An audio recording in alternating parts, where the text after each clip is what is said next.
তোমাদেরকে ঘরের আগুনের মধ্যে থেকে ইসলামের মধ্যে থেকে তোমাদের যে মর্যাদা আছে এটা বাহিরে প্রদর্শন করে তোমাদের রূপ সৌন্দর্য প্রদর্শন করে কখনো সম্মান পাবে না। কথা বলা ঠিক কিনা? এভাবে সম্মান পাবে এটা করা হতে কথা বলা ঠিক কিনা?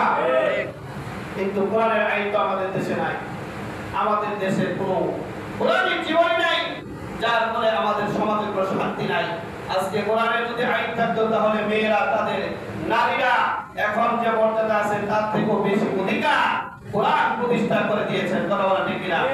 কে বলেছে নারীদের অধিকার নাই? যারা বলে যে সমস্ত নারীরা তাদের অধিকার নেই, স্লোগান দেয়, মিছিল করে, মিটিং করে আমাদের অধিকার নাই, আমি তো মনে করি এই সমস্ত বেহায়া আপনাদের রাস্তার মধ্যে যারা মিছিল করে, মিটিং করে, এটা কখনো কোরআন সমর্থন করে না, শরীয়ত সমর্থন করে না।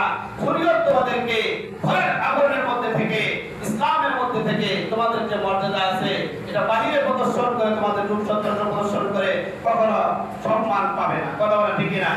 এভাবে সম্মান পাবে নির্ভুল মুসলমান। আল্লাহ পাক রব্বুল আলামিন আমাদের সকলকে কোরআন অনুযায়ী জীবনকে গঠন করার তৌফিক দান করুন। বলেন আমিন।